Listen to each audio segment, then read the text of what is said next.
오늘은 1월 마지막 주일 예배입니다. 2022년 새해 문을 하나님 열어주신 지가 엊그제 같은데 벌써 1월 마지막 주일 예배입니다. 그리고 오늘은 우리 민족 고유 명절인 설 명절 연휴 중에 있는 설 주일 예배로 하나님께 예배를 드리고 있습니다. 그리고 저는 또 저한테는 특별한 날이죠. 8년째 저희 교회를 섬기면서 안식월로 한 달을 이제 쉬기 전에 한 달 못 볼 생각하니까 가슴이 막 슬퍼오네요. 예. 아까 일부 예배 전에 한 권사님이 인사하러 오셔서 축복 기도를 제가 해드리는데 갑자기 저를 막 꼭 껴안으시더라고요.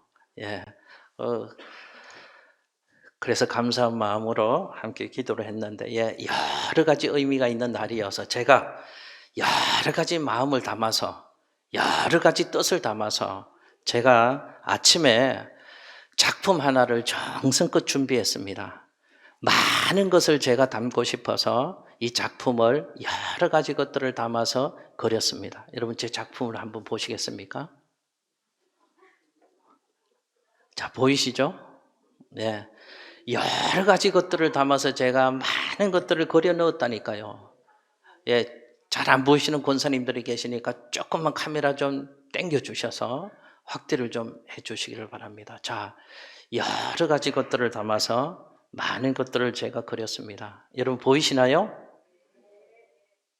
안 보이는데 보이신다고 하시는 분들도 있으신 것 같고 진짜로 보이시는데 보이신다고 하시는 분들도 있을 것 같고 아마 대부분의 분들은 이렇게 얘기하실 것입니다. 아니, 목사님 뭐 새까만 점 하나 찍어 놓고서 뭘 많은 것을 그렸다고 뻥을 치십니까? 안 보이는데요. 이렇게 얘기하실 분이 대부분이실 것 같습니다. 여러분, 이 그림을 여러분 마음에 저장해 놓으시고 이따가 설교 끝날 쯤에 이 그림을 또 한번 말씀을 드리겠습니다. 여러분, 사람의 마음 본성 중에는 감사하지 않는 희한한 마음이 하나 있다고 합니다. 그래서 수만 가지 하나님의 은혜가 우리 삶에 있는 것이 분명한데도 감사의 조건들을 보지 못하고 산다는 것입니다. 그리고 뭘 보느냐? 우리의 마음에 찍혀져 있는 작은 점 하나, 상처, 아픔, 고통, 이런 것들만 주목하는 못된 마음들이 있다고 합니다. 여러분, 제가 한번 여쭤보겠습니다. 여러분들의 마음은 어떠십니까? 둘 중에 하나인가 한번 점검해 보십시오. 수만 가지 하나님의 은혜를 기억하고 감사하는 선한 마음을 가지고 여러분들은 살아가고 계십니까? 아니면 점 하나만 보고 살아가고 계십니까? 여러분, 이 그림을 한 번 더 보십시오. 검은 점 하나를 수없이 찍을 수 있는 여백이 있잖아요. 그런데 우리는 그 많은 여백을 보기보다는 여기 찍혀져 있는 작은 점 하나에만 주목하고 있는 것이 우리의 마음이고 우리의 삶이고 우리의 신앙이 아닌지 여러분 한번 점검해 보십시오. 이런 마음들을 오늘 함께 나누고 싶습니다. 여러분, 하나님이 원하시는 마음은 절대로 이런 마음이 아닙니다. 하나님이 우리에게 원하시는, 하나님이 기뻐하시는 우리 성도들의 삶의 모습이 있다고 데살로니가전서 5장 16절, 17절, 18절 말씀에는 하나님이 원하시는 성도의 모습은 이런 것이다라고 얘기합니다. 여러분 함께 읽어보실까요? 시작. 항상 기뻐하라. 쉬지 말고 기도하라. 범사에 감사하라. 이것이 그리스도 예수 안에서 너희를 향하신 하나님의 뜻이니라. 아멘. 할렐루야. 이렇게 사시기를 바랍니다. 항상 기뻐하고 쉬지 말고 기도하고 아멘을 안 하시니 또 하랍니다. 항상 기뻐하고 쉬지 말고 기도하고 범사에 감사하며 사시기를 바랍니다. 그런데 이런 삶을 살아가기 위해서는 꼭 기억해야 될 가장 중요한 단어 하나가 있음을 여러분 잊지 마십시오. 이런 삶을 가능하게 하는 가장 중요한 단어 하나가 뭔가 하면 은혜라는 단어입니다. 은혜를 잃어버리면 안 됩니다. 은혜를 기억하고 은혜를 붙잡고 살아야지 하나님이 원하시는 기뻐하시는 성도의 삶, 항상 기뻐하고 쉬지 말고 기도하고 범사에 감사하는 하나님이 원하시고 뜻하시고 기뻐하시는 성도의 삶이 가능하다는 것입니다. 여러분, 오늘은 은혜에 대해서 한번 나눠보겠습니다. 여러분 보십시오. 우리 모두는 하나님이 인정하든 인정하지 않든, 우리가 고백하든 고백하지 않든, 우리는 분명한 사실은 우리 모두는 하나님의 은혜 속에 살아가고 있다는 사실입니다. 여러분, 그 은혜를 기억하며 사시냐 하는 것입니다. 아니면 그 은혜는 다 까먹고 은혜는 보지 못하고 그저 점 하나만 붙잡고 상처, 아픔, 고통만 기억하고 사시냐 하는 것입니다. 여러분, 어쩌면 우리는 우리 삶에서 겪고 있는 내 삶의 고통과 아픔과 상처는 점 하나에 불과할지 모릅니다. 그것보다도 훨씬 더 수많은 하나님의 은혜가 있었고, 훨씬 더 수많은 하나님의 도우심이 있었고, 훨씬 더 수많은 하나님의 축복하심이 있었음에도 불구하고 우리는 그것을 기억하지 못하고 그것을 보지 못하고 감사하지 못하는 어리석은 삶을 살아가는 인생의 주인공이 아니냐 하는 것입니다. 바울이라는 사람은 그렇게 살지 않았습니다. 바울이라는 사람은 항상 은혜를 생각했습니다. 그래서 바울이라는 사람은 항상 감사하는 삶을 살았습니다. 오늘 고린도전서 이 말씀도 바울이 쓴 성경이죠. 본문은 바울이 고린도 교회 성도들에게 보낸 편지거리입니다. 편지의 형식을 띠고 있죠. 오늘 읽었던 본문 말씀 1절에서 3절은 그 편지의 형식을 따라 인사말에 해당되는 말씀입니다. 여러분, 3절 말씀을 같이 한번 읽어보실까요? 3절 말씀을 함께 읽겠습니다. 시작.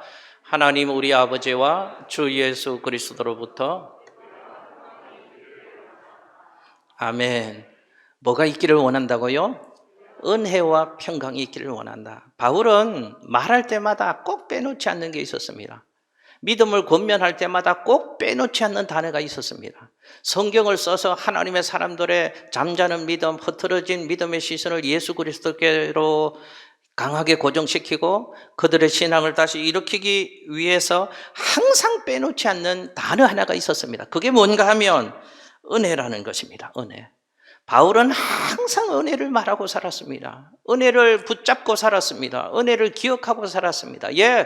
바울에게 은혜는 어떤 것이었는가 하면 그의 신앙이었고 신학이었고 사상이었고 설교였고 삶이었습니다. 바울에게는 오직 은혜였습니다. 바울의 삶의 기본이 은혜였고 삶의 기초가 은혜였고 삶의 내용이 은혜였고 삶의 기준이 바울에게는 은혜였습니다. 바울이 지금 은혜를 이렇게 중요하게 강조하고 바울이 은혜를 우리에게 말씀하고 있는 것은 무슨 뜻인가 하면 우리에게 이런 메시지를 전해주는 것입니다.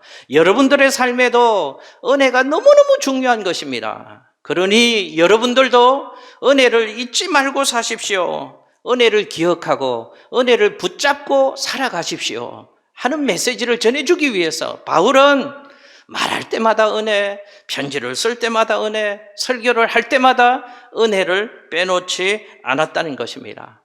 바울의 삶이 그랬던 것처럼 은혜가 우리 삶에도 기준이 되어야 되고 기본이 되어야 된다는 것을 바울은 은혜를 설명하면서 우리에게 교훈하고 있는 것입니다. 그러면 오늘 여기에 한번 주목해 보려고 합니다. 도대체 바울은 왜 그렇게 은혜를 강조하고 있는가? 왜 이렇게 은혜를 소중하게 여기고 있는가? 여러분, 그 이유는 간단합니다. 왜 은혜가 중요한가? 은혜가 우리 삶에 말로 다 할 수 없는 하나님의 복을 가져다 주기 때문에. 그래서 은혜는 너무너무 소중한 것입니다. 은혜가 우리 삶에 가져다라는 축복, 어떤 것들이 있는가 몇 가지를 오늘 함께 살펴보겠습니다. 여러분, 첫 번째로 은혜는 우리의 삶에 놀라운 변화를 가져다 주기 때문에 은혜는 너무너무 소중하고 귀한 것이다 라고 바울은 우리에게 교훈하고 있습니다. 여러분, 오늘 본문이 고린도서잖아요. 고린도전서잖아요. 바울이 고린도 교회 성도들에게 쓴 편지라고 했습니다. 그러니 편지 형식을 띠고 있고 오늘 본문의 부분은 인사말입니다. 여러분, 편지를 보실 때 인사는 그냥 지나쳐버리는 경향이 많습니다. 내용 본론을 중요하게 여기는 경향이 우리에게는 많습니다. 그런데 바울의 이 인사말을 가만히 묵상해 보면 대단히 깊은 신앙의 고백이 담겨져 있다는 것을 우리는 배울 수 있습니다. 여러분 1절 말씀을 우리 같이 한 번 더 읽어보실까요? 1절 말씀을 함께 읽습니다. 시작. 하나님의 뜻을 따라 그리스도 예수로 부르심을 받은 아멘. 여러분, 바울이 지금 편지를 쓰는데 자기 자신을 소개하고 있는 부분을 여러분들 읽으셨습니다. 바울이 자기 자신을 고린도 교회 성도들에게 어떻게 소개하고 있는가를 여러분 잘 보십시오. 자기 자신을 누구라고 소개하고 있습니까? 나 바울인데 나는 어떤 사람이라고요? 하나님의 뜻을 따라 그리스도 예수의 사도로 부르심을 받은 사람이 나 바울이다 라고 자기 자신을 소개하고 있습니다. 이런 뜻입니다. 내가 여러분들 고린도 교회 성도들에게 편지를 쓰고 있는데 편지를 쓰는 내가 누구냐? 나 바울입니다. 그런데 나 바울은 어떤 사람인가? 하나님의 사도 그리스도의 사도입니다. 그런데 바울이 그리스도의 사도가 될 수 있었던 것은 누구의 뜻으로 말미암았다고 얘기하고 있는가 하면 하나님의 뜻으로 말미암아서 그리스도의 사도로 부르심을 내가 받았습니다 라고 자기 자신을 소개하고 있습니다. 바울이 어떤 사람인가를 우리는 잘 알면 이 고백이 너무너무 깊은 신앙의 고백이구나 하는 것을 알 수 있습니다. 여러분 바울은 대단한 사람입니다. 신약 성경이 27권이 있는데요. 절반 이상의 성경을 기록한 사람, 신약 성경 가운데 바울이라는 사람입니다. 바울은 세계 선교의 기초가 되는 사람입니다. 바울은 오늘 우리가 이렇게 그리스도인들이 신앙생활을 할 수 있도록 신앙생활의 모든 기초와 근간을 마련해 준 사람이 바울이라는 사람입니다.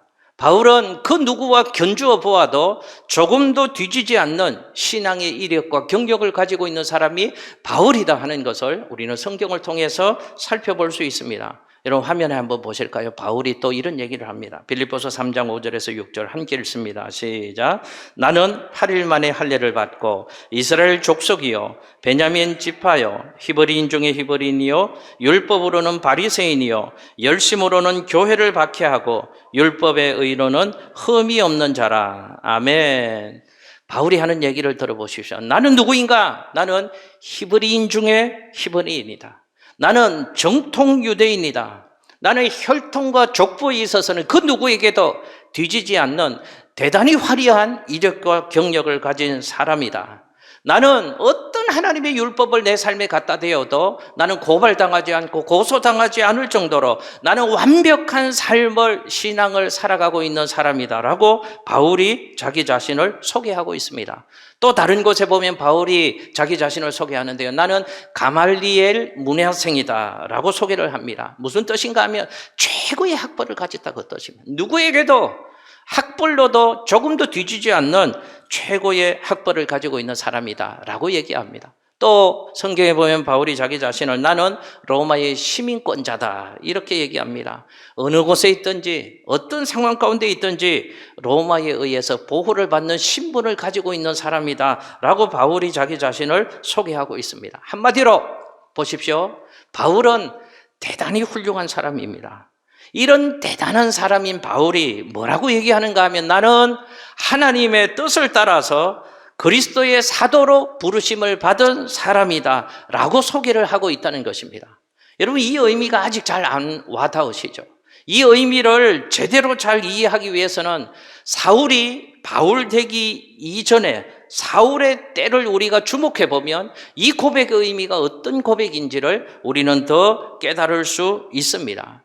여러분 성경에 보면 사울이라는 사람이 제일 먼저 등장하는 장면이 성경 어디에 있는가 하면 사도행전 7장에 사울이라는 사람의 이름이 처음으로 등장을 합니다. 근데 사도행전 7장은 어떤 장면을 기록한 장면인가 하면 당시 복음을 받아들인 자들, 그리스도인들이 극심한 고난에 시달리고 있었다는 것을, 핍박을 받고 있었다는 것을 사도행전 7장에 기록하고 있고 그 핍박이 극에 달해서 서대반 집사님이 돌에 맞아서 순교하는 내용이 사도행전 7장에 기록되어져 있습니다. 여러분 화면에요. 사도행전 7장 58절 말씀을 함께 읽습니다. 시작.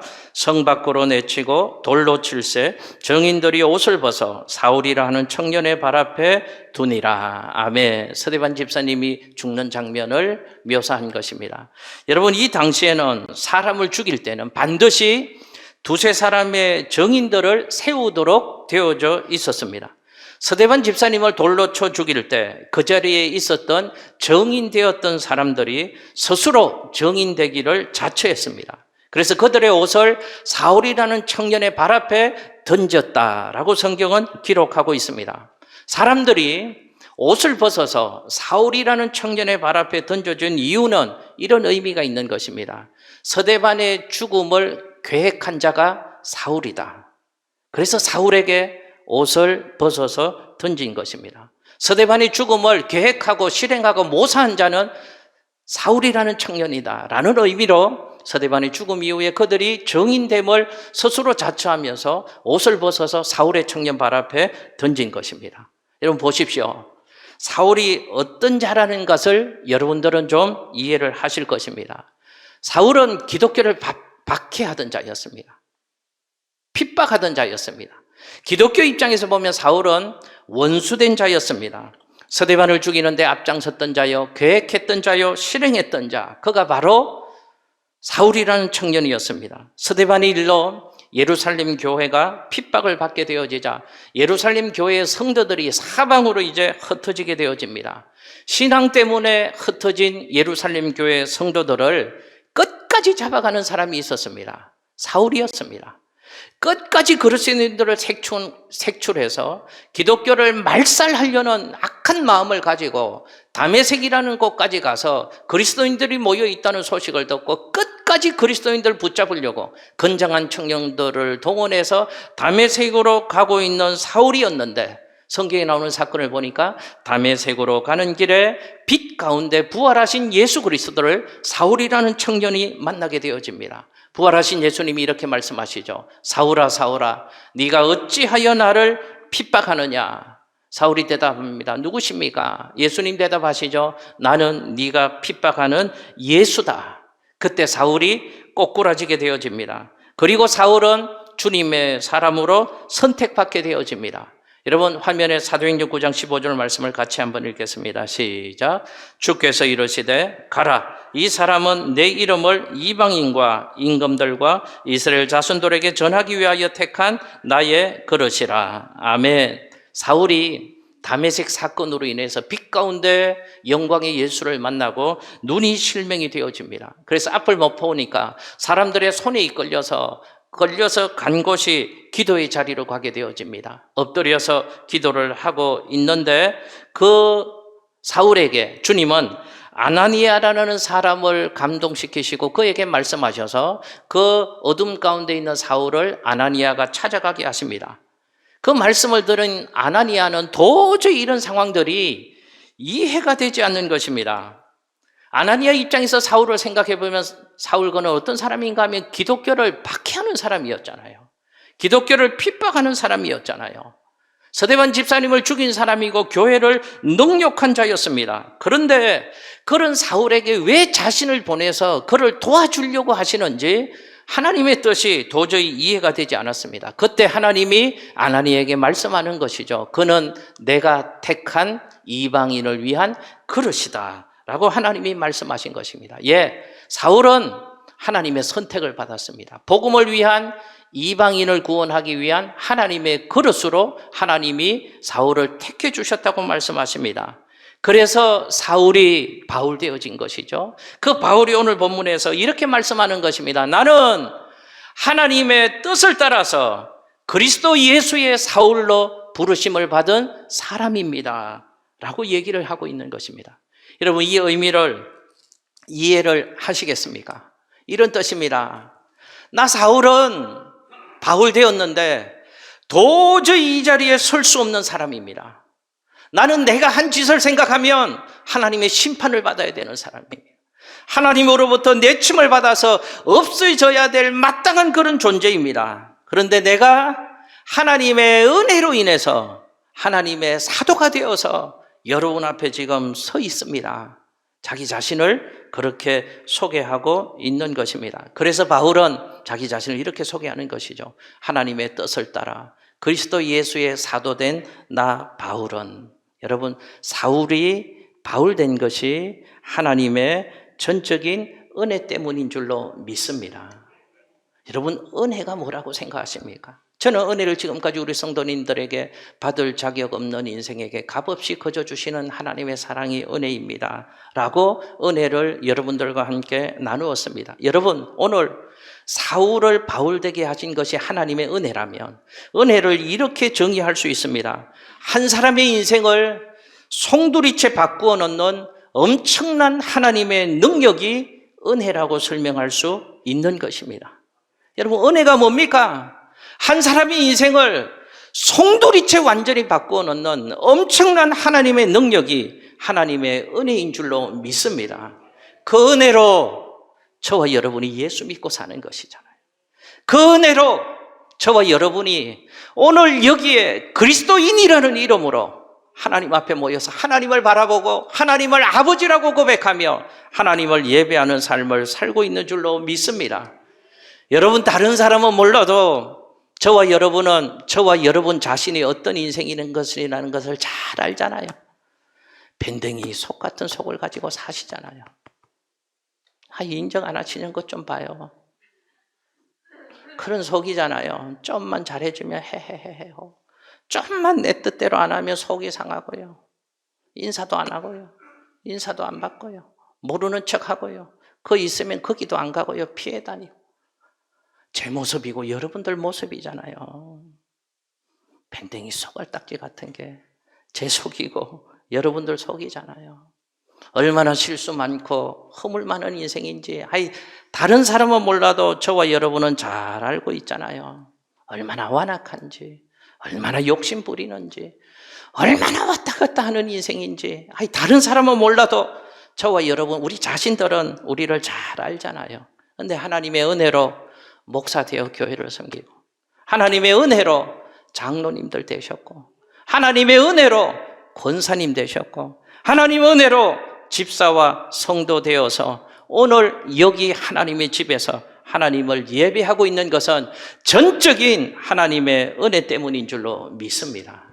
그래서 바울은 은혜를 잊지 않는 것입니다. 그래서 바울은 자기네 삶 전체를 평가하는데요, 그 은혜를 이렇게 고백합니다. 화면에요. 고린도전서 15장 10절 말씀 같이 한번 읽겠습니다. 함께 읽습니다. 시작. 그러나 내가 나된 것은 하나님의 은혜로 된 것이니 내게 주신 그의 은혜가 헛되지 아니하여 내가 모든 사도보다 더 많이 수고하였으나 내가 한 것이 아니요 오직 나와 함께 하신 하나님의 은혜로라. 아멘. 할렐루야. 바울은 잊지 않았습니다. 그래서 늘 기억하려고 애썼습니다. 내 삶을 이렇게 이끌어 오신 것, 이렇게 내 삶을 나되게 하신 것은 전적인 하나님의 은혜, 오직 은혜였습니다. 잊지 않았습니다. 그래서 바울은 그 은혜를 우리와 나누고 싶은 것입니다. 우리에게 이렇게 말씀하시는 것입니다. 여러분을 이렇게 변화시킨 것이 하나님의 은혜였습니다. 세상을 살아가면서 이런저런 것들, 여러 가지 것들은 잊어버릴 수 있겠지만 나를 나되게 만든 하나님의 은혜만큼은 절대로 여러분들 잊어서는 안 되는 것입니다. 그러므로 은혜를 기억하고 사십시오. 은혜를 기억하며 살 때 감사하며 살 수 있고, 기뻐하며 살 수 있고, 쉬지 않고 기도하는 인생이 될 수 있고, 예수 그리스도 안에서 행복한 인생이 될 수 있는 것입니다. 그래서 바울은 은혜를 얘기하는 것입니다. 은혜. 우리 사랑하는 양정교회 성도님들도 지난 모든 것이 하나님의 은혜였음을 기억하고, 은혜로 살아왔고 은혜로 지내왔음을 기억하고, 지금도 은혜로 살고 있음을 잊지 마시고, 앞으로도 은혜로 살아갈 것을 기대하시고, 청량할 수 없는 그 하나님의 은혜, 설명할 수 없는 하나님의 은혜, 표현할 수 없는 하나님의 그 은혜를 늘 기억하고 그 은혜에 감사하며 살아가시는 우리 성도님들 되시기를 예수님 이름으로 축복합니다. 마지막 하나만 나누겠습니다. 바울은 왜 이렇게 은혜를 강조하는가? 은혜가 내 삶에 최고의 축복을 누리게 해주니까 은혜가 중요하니 은혜를 기억하고 사십시오라고 바울이 얘기하는 것입니다. 여러분 고린도서 1장 3절 말씀에 보면 은혜와 평강이 너희에게 있을지어다라고 축복합니다. 그런데 이 은혜와 평강 두 단어가 나오는데요. 바울이 성경을 쓸 때마다 빼놓지 않는 단어이고 순서도 또 언제나 바뀌지 않습니다. 평강, 은혜 이렇게 되는 법이 없습니다. 은혜, 평강 늘 붙여서 설명합니다. 은혜의 친구가 평강입니다. 늘 은혜와 평강을 얘기하면서 축복을 빌어주고 있는 것입니다. 여러분 기억하십시오. 은혜는 축복의 원인이고 평강은 그 은혜로 말미암는 결과입니다. 하나님의 은혜가 있었기에 하나님 주시는 평강을 누리게 되어진다는 것입니다. 그러므로 은혜가 중요하니 은혜를 잊지 말고 은혜를 늘 기억하고 은혜를 붙잡고 살아가십시오. 바울이 지금 우리에게 그 은혜를 설명하고 있는 것입니다. 여러분 평강은 이 땅에 사는 사람들이 누릴 수 있는 최고의 축복이라고 얘기할 수 있습니다. 언제 평강을 누리고 기뻐하고 감사하는 인생이 될 수 있는가? 은혜를 기억하고 은혜를 붙잡고 살면 그 인생 가운데 평강은 찾아오는 줄로 믿습니다. 그러므로 은혜를 기억하고 살면 감사하고 기뻐하고 하나님 주시는 평강의 복을 누리는 귀한 인생이 될 수 있는 줄로 믿습니다. 자, 이제 그림을 다시 한번 보시겠습니다. 여러분, 제가 처음 드렸던 질문을 한번 드려볼게요. 관심법이 아니고요. 뭐 지하철역에서 나오는 이상한 사람이 묻는 질문이 아니고요. 제가 처음 이 그림으로 질문 드렸던 질문을 말씀을 나누고 나서 또 한 번 드려봅니다. 여러분 무엇이 보이십니까? 아직도 목사님 새까만 점 하나밖에 안 보이는데요. 그 점만 보이십니까? 이 여백 속에는 하나님이 그려놓으신 화면을 가까이 하니까 제 얼굴이 너무 커지니까 이것만 비춰주세요. 여러분 다시 한번 여쭤봅니다. 진짜로 안 보이셨구나. 여러분 다시 한번 여쭤봅니다. 뭐가 보이십니까?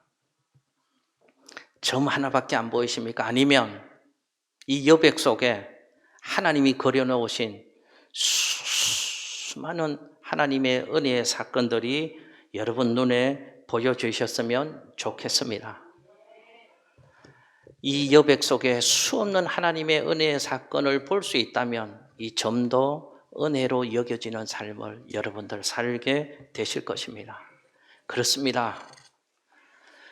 은혜 없이는 살아갈 수 없는 것이, 은혜 없이는 단 하루도 살아갈 수 없는 것이 저와 여러분의 인생인 줄로 믿습니다. 여러분들에게도 이 고백 있었으면 좋겠습니다. 모든 것이 은혜였습니다. 은혜 속에 살고 있습니다. 여러분 저도 오늘 이제 한 달 교회를 비우면서 8년 동안 교회를 섬기면서 이제 안식월을 가지면서 이 고백 제 고백이어서 함께 오늘 이 본문으로 설날 명절에 여러분들의 신앙을 도전하면서 이 은혜를 나누고 있는 것입니다. 제 믿음의 고백도 이것입니다. 양천교회 담임 목사로 부름받고 8년의 사역들 모든 것이 하나님의 은혜였습니다. 여러분들이 섬겨주신 은혜 덕분이었습니다. 그래서 한 달 안식월 잘 다녀오겠습니다. 여러분 2014년 11월 양천교회 담임 목사로 부름받고 예배드리면서 제가 구성전에서 우리 성도님들과 제 취임 인사를 이렇게 했던 말씀 우리 권사님들 기억나시나요? 어떤 목회할까를 제가 성도님들에게 하나님 앞에서 말씀드렸습니다. 한여름 가뭄에 시원한 냉수 한 그릇처럼 이 시대에 하나님의 마음을 시원케 해드리는 그런 교회 우리 성도님들과 만들어 보고 싶습니다. 그렇게 취임 인사를 했습니다. 그리고 8년째 목회하고 있습니다. 2016년 4월에 70주년 꿈의 성전 기공 예배를 드렸습니다. 2017년 5월에 꿈의 성전 입당을 했습니다. 그때 하나하나 생각나네요. 처음 2014년 11일 담임 목사 취임식 할 때 그때 교회에서 준비한 음식보다 많은 분들이 오셨던 것 같아요. 그래서 밥이 모자라서 제 기억이 아직도 생생하게 기억나면 홍혜선 권사님 저기 있으시네. 밥이 없어서 밥을 빨리 해야 됐었나 봐요. 그래서 홍혜선 권사님이 압력밥솥을 교회에서 제일 가까우시니까 얼른 쫓아가셔서 압력밥솥을 들고 헐레벌떡 뛰어오시다가 마당에서 저하고 딱 마주쳐서 제가 또 눈치가 빠르잖아요. 밥이 없나 보다. 그래서 압력밥솥 가져오시나 보다. 그렇게 취임식 예배를 했던 기억이 있습니다. 꿈의 성전 짓기 위해서 건축위원들, 한영수 집사님도 오랜만에 또 명절 때 오셨는데 건축위원들 함께 컨테이너 박스에서 건축을 위해서 고민하고 애쓰고 했던 기억도 납니다. 그때 조선호 장로님 지금 천국에 계신데 아무로 힘드신데도 건축위원회 사명 감당하시려고 막 쓰러지는데도 정신을 부여잡으려고 건축위원회 회의에 참여했던 그 모습도 생각이 납니다. 2016년 4월에 기공 예배를 하고 2017년 5월 달에 입당 헌당 예배를 할 때, 공사를 할 때 그때 여신도 회장님이 김남숙 권사님이셨습니다. 그때 2016년, 2017년 여름이 너무도 무더웠거든요. 그때 수박 화채를 만들어서 여신도에서 일하시는 분들 섬겨드릴 때 날씨가 너무 무더우니까 공사하는 분들이 더워서 못하겠다고 오셨다가 가시기도 했습니다. 그 무더운 여름 2016년, 2017년 지나면서 하나님의 은혜로 한 번도 공사가 멈춰지지 않고 은혜 가운데 아무 탈 없이 양천교회 성전 건축이 진행될 수 있었습니다. 2017년 5월에 입당할 때 모습도 생각이 납니다. 성전 문을 열고 처음 입당할 때 저기 하얀 머리에 유기순 권사님 성전 문 열고 올 때 너무 감격스러워서 눈물을 막 펑펑 쏟으면서 흐느끼셨던 그 모습도 기억이 납니다. 은혜였습니다. 모든 것이 은혜였습니다. 여러분, 저도 가만히 생각해 보니까 목회하면서 제 인생 가운데 아파서 병원 가본 적이 제가 한 번도 없었거든요. 그런데 2018년 건축 이후에 썰개 제거 수술을 연대병원에서 처음으로 수술이라는 것을 해봤습니다. 그리고 2020년 9월 달 그때 코로나 때문에 한참 인터넷 예배를 드릴 때 여기에서 제가 주일 예배를 드리다가 찬송 부르다가 너무 견딜 수 없어서 강단 뒤에서 쓰러지는 모습 여러분들에게 안 보여드리려고 강단 뒤에서 휴지 빨리 가져오라고 막 아픔을 사귀면서 제 설교문을 우리 부목사님한테 넘겨드리고 설교를 제가 할 수 없어서 그렇게 응급실로 저희 집사람 차를 타고 이래 서울병원에 갔던 기억이 납니다. 그때 저희 집사람이 굉장히 멋있어 보였습니다. 그래서 제가 말을 잘 들으려고 합니다. 그때요, 그 병원에서요, 코로나가 한참 할 때, 연대병원에는 그때 뉴스에도 코로나가 확진되어지니까 그때는 병원 통째로 문 닫고 이런 때였거든요. 연대병원이 코로나가 확진자가 났답니다. 근데 저희 집사람의 판단에는 1년 전에 썰개 수술 받았던 그 병원이, 그 부분에 또 탈이 났으니까 그 병원으로 가는 게 정확하게 알겠다 싶어서요, 그 병원에서 옮기겠다고. 정신이 없죠. 저는 비몽사몽간에 이러고 있는데 나중에 보니까 저희 집사람이 그랬답니다. 그래서 의사가 그랬답니다. 위험할 수도 있습니다. 환자 위험할 수 있습니다. 그랬더니 저희 집사람이 멋있습니다. 그래서 말 잘 들으려고요. 저는 괜찮습니다. 제가 책임지겠습니다. 그러고서 성령차에 막 실어갔고요. 막 이 뒷자리에 싣고서 운전을 막 쌩쌩 해서 아파 죽겠는데 운전이나 살살하지. 막 세게 갔던 기억은 잠깐 납니다. 그래서 연대병원에 싣고 가서요, 한 달 치료를 받으면서 또 은혜 속에 그렇게 잘 회복되어진 것 지금 생각해 보면요, 영화 같은 얘기고요. 옛날 부흥사님들 목사님한테 들었던 얘기를 제가 체험하니까요, 은혜구나 싶습니다. 또 2021년 작년 6월에요. 장로님 임직 받은 직은 2003년도에 장로 임직을 받으셨는데 제가 제일 사랑하고 존경하는 우리 박재호 장로님이 저희 교회 또 공동회의를 통해서 시무 장로님이 되셔서 저하고는 한 25년 전에 윤현부 전도사라하고 윤현부 부장집사님을 만났는데 이럴 수가 없잖아요. 또 목사로 장로님으로 이렇게 만나서 또 한 번 교회를 섬기는 게 이게 또 기막힌 하나님의 은혜이구나. 이런 생각이 듭니다. 지난 모든 것들 되돌아보면요, 은혜였습니다. 은혜입니다. 은혜 없이는 살 수 없습니다. 저만 그러나요? 여러분 인생 가운데도 그 하나님이 지속적으로 은혜를 베풀어 주셨고, 그 은혜를 주신 하나님이 지금도 여러분들 붙잡고 계시고 천국 가는 그날까지 은혜의 인생 되게 해 주실 줄로 믿습니다. 그러므로 은혜를 기억하고 사십시오. 은혜를 붙잡고 사십시오. 늘 감사하며 살아가시는 우리 사랑하는 성도님들 되시기를 예수님 이름으로 축복합니다. 이 모습 그대로 한 달 뒤에 다시 뵙겠습니다. 기도하겠습니다.